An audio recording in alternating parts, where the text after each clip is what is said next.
अद्भुत शंकर जी का अद्भुत स्वरूप। बहुत सभी देवी देवता रूप देख देख करके से आते हैं और कहते हैं वाह शंकर जी, वाह भोलेनाथ, क्या तैयारी है।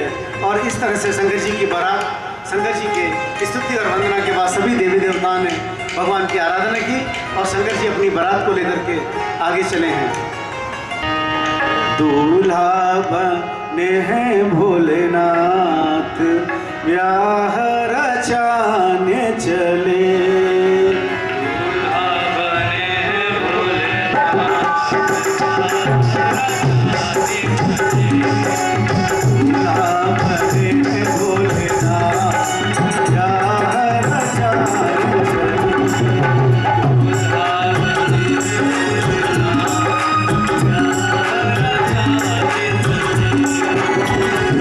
मेरा दीवारा लीला दिखाने लगे।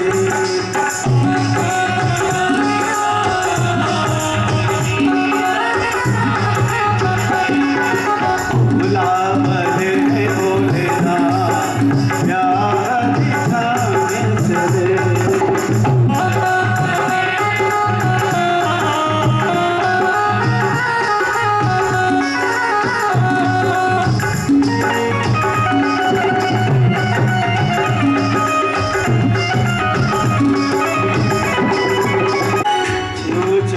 की शुभ घड़ी आई,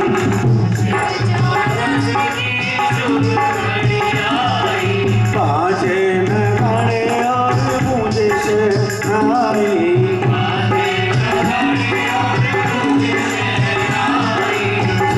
शिव चौदस की शुभ घड़ी आई,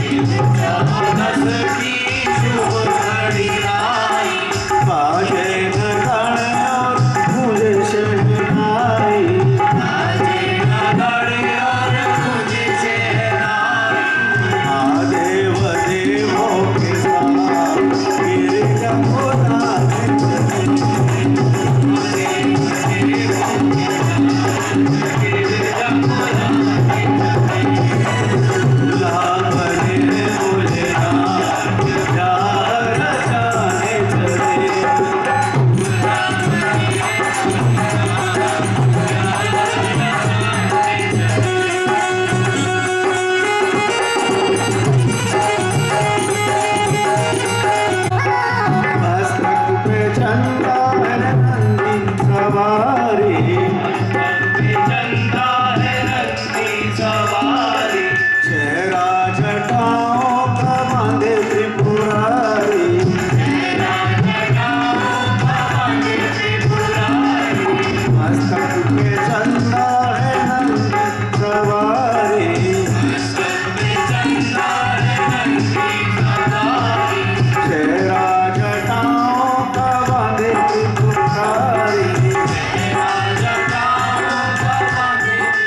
बोले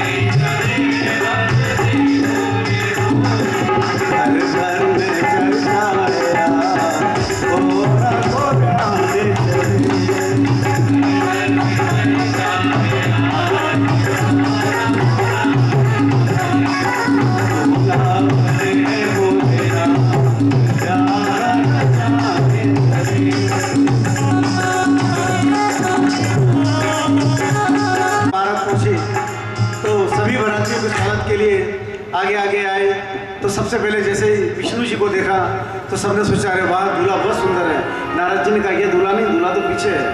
थोड़े चलते चलते पीछे उनके पीछे इंद्र आए तो उन्होंने कहा अरे वाह यही दूल्हा है। फिर सोचा कि लेकिन नारद जी ने कहा नहीं, ये तो उनके कर्मचारी विभाग के अध्यक्ष इंद्र हैं। तो सब जने सोच रहे हैं कि जब इनके कर्मचारी, इनके मित्र इतने सुंदर हैं तो हमारा दूल्हा जाने कितना सुंदर होगा। लेकिन जैसे ही चलते चलते जब शंकर जी आए तो शंकर जी को देखते ही बारात के आने की सूचना मिली और जो छोटे छोटे बच्चे थे, लड़के भागते भागते सब छोड़ करके भाग रहे हैं घर जा करके। कोई माँ के आंचल में छुप रहा है, कोई गिराए बोले अरे ये बारात नहीं है, ये तो ऐसा लग रहा है सीधी काल आ रहा है, जो जियत बचेगा वही इसको बारात को देख पाएगा। ऐसा लग रहा है कि सीधा काल आ रहा है और दूल्हा तो ऐसा लगता है जैसे कोई बुरा या पागल है।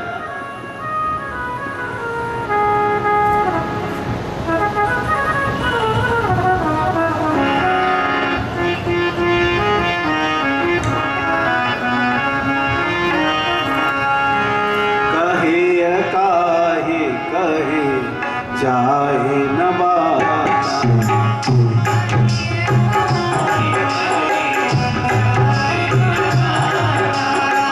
चमकर धारके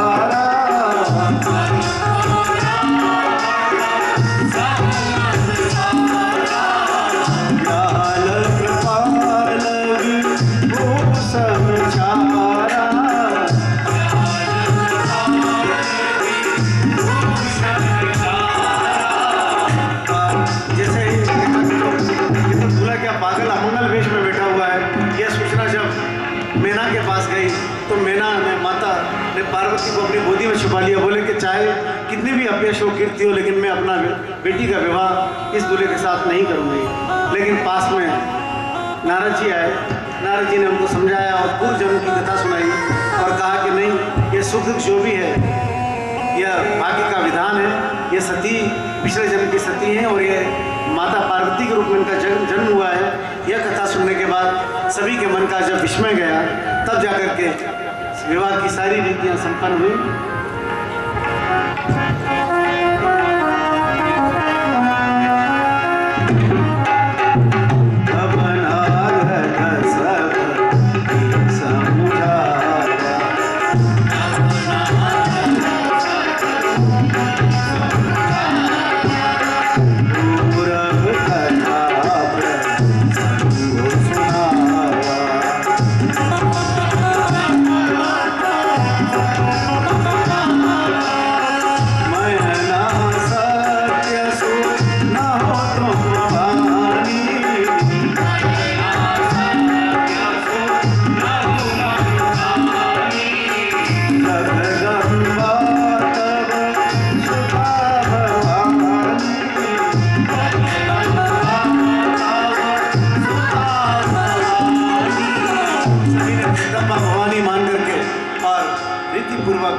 इनका विवाह संपन्न हुआ, जीवनार हुई और उसके बाद हिमाचल और मैना ने हाथ जोड़ करके प्रार्थना की शंकर जी से कि हमारी पुत्री को जो है आप अपनी अर्धांगिनी अपनी वो बना करके रखिए, उन्हें लाड़ प्यार दीजिए, कोई गलती हो जाए तो क्षमा कीजिए।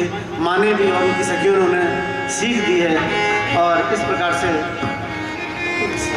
भगवान शंकर का विवाह संपन्न हुआ और शिव जी पार्वती जी को लेकर के कैलाश पर्वत पर गए।